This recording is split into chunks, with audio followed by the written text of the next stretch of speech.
This is Reverse Reset Restore, the podcast that is for all of us who are masters of self-sabotage and other nefarious habits. I'm Sally, former creator of my own destruction, now on a journey of self-love and empowerment. Want to know more? Change comes from within.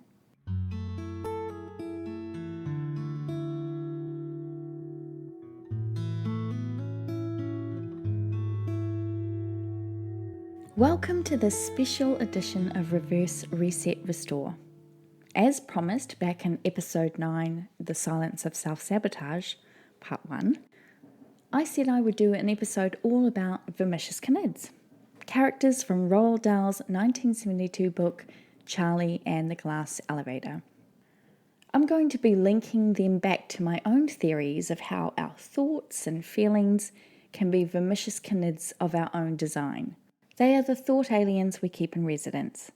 And just like the Vermicious Knids in the story, they are deadly, destructive creatures. And while Vermicious Knids may be creatures of fiction, they serve as a vivid allegory for the power of how we use our thoughts, feelings, and behaviours to self-sabotage.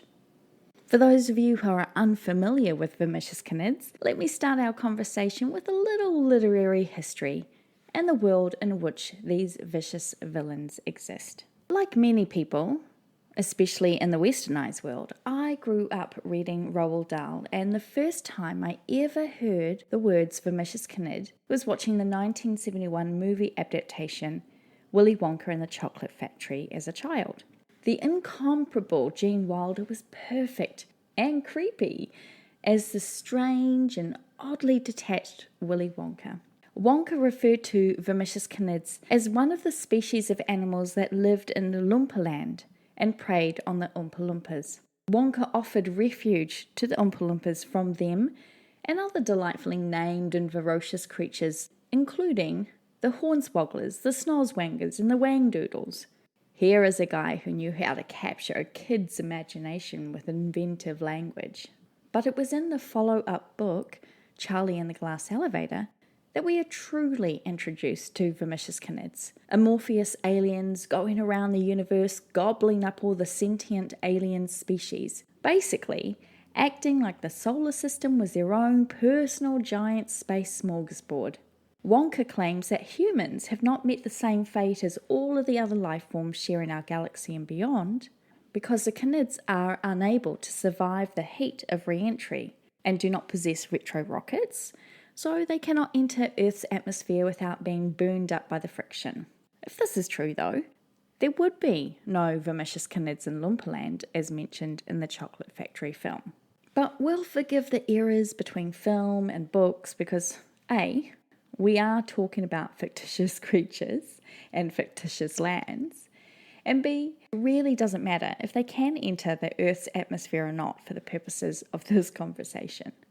Before we go into the strategic ways they work and how we might consider our own self-sabotaging thoughts and strategies as our own Vermicious Knids, I'm going to nerd out on you a little bit while I talk about the names that Dahl chose for these villains. As a writer myself, I know just how important it is when creating characters and giving them names that hold meaning, even if it is just for yourself as a writer, to keep the personalization and character traits in mind. That is what Dahl has done here.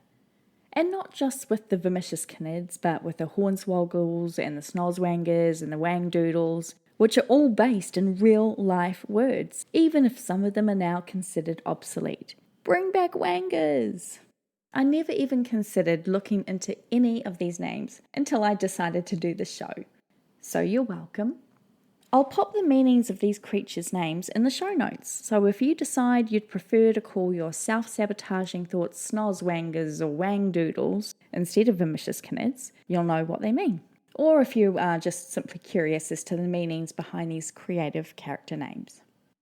Vermicious is a real-life word, meaning having the characteristics of worms or being worm-like. Hence why they have a physical similarity to worms in the book. I think vermicious in the context of their behaviour could also be considered to be a combination of the words vermin and malicious or vermin and vicious, reflecting their sinister nature as they are creatures whose behaviours employ both viciousness and malice towards anyone that is not another Knid. The word Knid is not so easy to decipher as the etymology of the name was not provided by Dahl. However, it sounds similar to the word Cnidaria, which is the name of the taxonomic phylum containing stinging aquatic invertebrates such as jellyfish, Portuguese men-of-war, and coral. Cnidaria's distinguishing features are cnidocytes, which are specialized cells that they use mainly for capturing prey. Cnidarian tentacles have organelles called nematocysts that eject venomous filaments into prey. They're also all carnivores, with long lifespans of around 4,000 years. You know, the added benefit of going down the rabbit hole of learning the meanings behind the name is we get to inadvertently learn loads of cool things about stuff we might never have known about. Again, you're welcome. So basically, we have creatures that are worm-like shapeshifters, carnivorous, and venomous. Sounds about right when it comes to how we can shift, attack, poison, and feed upon our own negative thoughts and experiences. And now that we're all experts in Dahl's etymology, let's take a little look at the physical attributes of the Vermicious Knids design. Dahl's creatures bear a strong resemblance to gigantic, shape-shifting worms, or as an egg-shaped mass, greenish-grey in colour, with wide, staring eyes. As Vermicious Knids are almost pure muscle, they are able to stretch and shape, elongating their bodies and forming various limbs very quickly, thus making them versatile and formidable adversaries. In the book, they are the one thing that Wonka is seemingly afraid of. It's suggested that they don't have mouths or teeth as such, but that they have other things to bite with, which sounds like the stuff nightmares are made of. They more or less absorb their prey and are known for their insatiable appetite, which is obviously a problem for anyone they consider food, which is everyone. They devour anything in their path, showing a particular fondness for human flesh. Their ability to squeeze through tiny cracks and crevices makes them capable of infiltrating any space, which amplifies the sense of dread when encountering them. They are relentless when hunting, even to their own detriment, never stopping, never ceasing their attack, stupidly stubborn to the point of their own demise. They will literally ignore any self-preservation because they become so fixated on their need to kill. Being prideful creatures, they also like to intimidate their foes prior to their attack. One of the most common intimidation tactics is to shape their body and spell out a threat. Although a Knid's vocabulary is typically limited. They can spell out the word scram, and that is pretty much it. I guess scram is the best word to spell out though, because it tells the intended target to get the heck out of there. When you think about it, that's a pretty thoughtful warning prior to attack, which is somewhat decent of an enemy who intends to eat you. Here's a summary of chapters 7 and 8 in the book where Charlie, his grandparents, and Wonka are discovered by the Vermicious Knids while in the space hotel, which has been infiltrated by a group of them on their usual feeding frenzy. Thanks to GradeSaver for the study guide summary. I've linked the website and citation to the show notes. Chapter 7. Something nasty in the elevators. The group is shocked and now silent, their mouths agape. What they see appears like an enormous brown egg, slimy and wet, with two massive eyes with red pupils. Its stare is cold and malevolent as it looks to all of the humans before them. There are no other features besides eyes.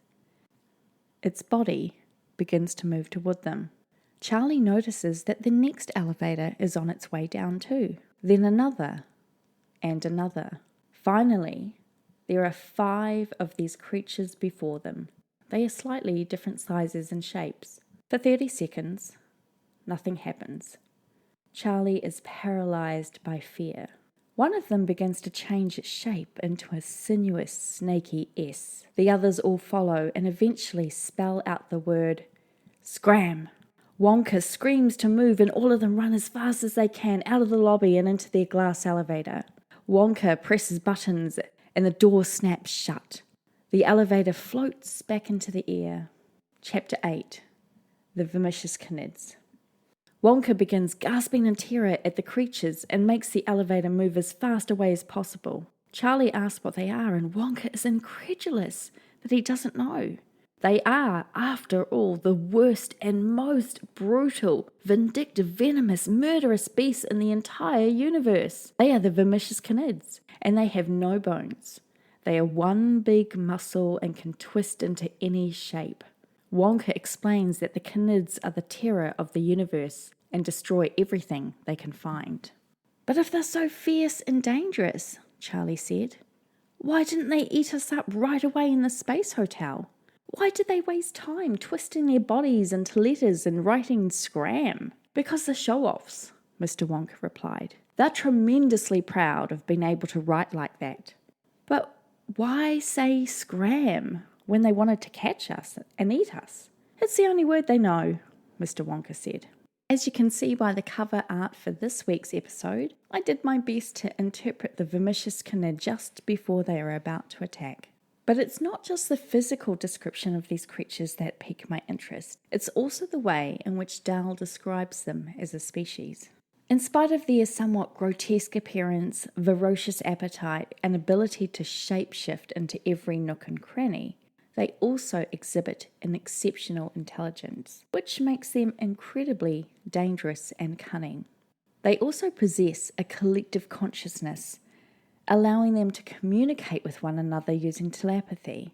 This ability enables them to coordinate their actions swiftly and effectively, making it even more challenging for their opponents to counter their advances. Now, if we are to consider our self-sabotaging efforts as Vermicious Knids, we can see how our thoughts, feelings, and behaviours form a collective consciousness within us. This collective consciousness, in this case self-sabotage, communicates very effectively with each other. Our thoughts drive our feelings and behaviours, our behaviours encourage our thoughts and feelings, and our emotions egg on our thoughts and actions. If we think of our self-sabotage as a Vermicious Knid, coordinating their individual abilities of thought, feelings, and habits effectively, we can see how challenging it is for us to counter their advances, and how impossible it might be to escape. When we have created a belief system, pulling together our behaviours, emotions, and thinking into one collective oozing mass, we've created a fertile ground on which the Vermicious Knid can exist and feed. And since we know they are tenacious to the point of stupidity and will fight to the death with no thoughts of their own self-preservation, we can consider the way we self-sabotage or allow ourselves to remain passive or victims of our own lives to bear that same type of mentality. When we knowingly and wittingly self-sabotage, despite knowing the consequences of our actions and doing it anyway, we have embraced the rabid mindset of a Vermicious Knid, gorging on our own inadequacies to the point of causing death. The death I'm referring to here is death to a peaceful existence, to positive thoughts and feelings, choosing to continue down paths of pain to our own mental health and well-being demise. So remember earlier when I was describing the physical appearance of Vermicious Knids, how they can stretch and transform their body in a variety of useful ways? That's because I wanted to remind you that our thoughts and feelings also have this amazing capacity to shift and change. Unfortunately, a lot of us have got ourselves into the habit of using this remarkable shape-shifting ability to reinforce our negative beliefs. So when faced with a self-sabotaging thought or behaviour, our Vermicious Knids might grow an extra leg to root us to our ruin. They might find ways to bite us, despite having no mouths or teeth. That's the way self-sabotaging actions and thoughts work. Vermicious Knids have the ability to squeeze through tiny cracks and crevices, making them capable of infiltrating any space. Again, this is the stuff of nightmares. This ability can be likened to the way our negative thoughts and emotions can leak through the smallest of spaces.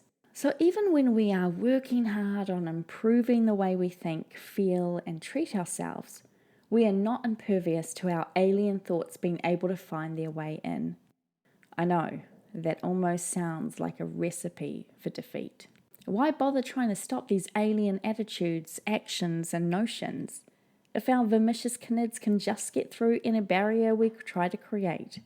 But it's not impossible to do, because remember how Vermicious Knids form themselves into the word scram before they attack? This is good news for us, because we can create warning signs that we can respond to and remove ourselves from the threats of our own design. When we are aware of our self-sabotaging thoughts and behaviors and actively remain vigilant, we can spot the warning signs of an imminent self-sabotaging attack and scram.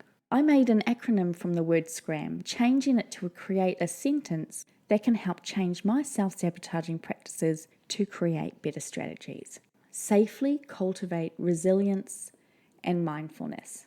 All of a sudden, the word scram can now serve as a reminder to stop getting in my own way. When I scram, safely cultivate resilience and mindfulness, I practice new ways to love and safeguard myself while moving beyond the reach of my personal Vermicious Knid. Words are powerful, and we can use them to help us instead of destroy us like the Vermicious Knids intend to do. A number of years ago, I started to choose a word for the year rather than having to hold a New Year's resolution. Having a word to focus on to bring myself back to all throughout the year has created powerful change in my life. It's a simple but effective way to bring about some much needed changes in my thoughts and my behaviors, and has manifested positively in my life in different ways every year since I've been doing this practice. This quote from Betty Eadie gives me pause about the words I speak out loud and the ones I allow to free-range roam in my thinking. If we understood the power of our thoughts, we would guard them more closely. If we understood the awesome power of our words, we would prefer silence to almost anything negative. In our thoughts and words, we create our own weaknesses and our own strengths. Our limitations and joys begin in our hearts. We can always replace negative with positive. So using scram, or another word or acronym, might be a useful strategy to fight against your personal Vermicious Knids, which is just a part of our ego. Our ego, like Vermicious Knids, is extremely intelligent, but that doesn't mean it's street smart. It's so busy trying to protect itself that it doesn't actually see that its own relentless hunt is hurting us. Our ego is a shapeshifter in fear mode. It thinks it is protecting us, but it's still finding ways to absorb us into its tendencies to self-hurt and wound. It bites us, with no mouth, no teeth, by having us perpetuate our suffering through the actions or inactions we take. We feed our Vermicious Knids by constantly, tenaciously chasing our self-sabotaging thoughts, making them the central theme on which we build our lives on. I know this is a bit of a weird episode. I'm going to do this from time to time as my brain likes to connect the most random things together and then string them into what I hope is a coherent idea. And so with that, I'm going to issue a wee challenge for you this week as a bit of fun, and perhaps even a way you can start to push back against those self-sabotaging thoughts and behaviors in your life. I would love to see if you can design your own name for your moments of self-sabotaging or negative thoughts, attitudes, or habits. How creative can you be in renaming those negative tendencies to something a little absurd? The reason I encourage you to do this is not just because I'm curious to see how creative we can take this, like Dahl did in designing these creatures, but also because I believe when we give something difficult in our life a strange kind of otherly attachment, we help lessen its power and hold over us. It's pretty hard to take self-sabotaging habits so seriously once you identify them and rename them to something like Oopsie Bacchus or Discouraged Abyss. Or you can stick with Vermicious Knids or Hornswoggles if you prefer. Either way, I would love to know if you can come up with a weird and wonderful renaming of your self-sabotaging traits. If your podcast streaming platform on which you are listening allows, let me know in the comments section. Otherwise, come share your thoughts, renaming, and even artwork on the Reverse Reset Restore Facebook page. The link to that page is in the show notes too. Finally, and most importantly of all, the ultimate way to get rid of any Vermicious Knid in your life is to practice kindness. It's something we seldom do, but it is the best antidote to any trick, trap, or tactics that we provide ourselves. Dissolving the Vermicious Knids within each of us is in learning to love, accept, and be kind to who we are. That will stop self-sabotaging in its tracks. Now, we won't necessarily stop the Vermicious Knids coming through from time to time, but every time we show ourselves kindness and patience and self-love, we make the spaces for their re-entry into our lives fewer and smaller. So be kind to yourself. You deserve it. As Roald Dahl said himself, kindness, that simple word, to be kind, it covers everything to my mind. If you're kind, that's it.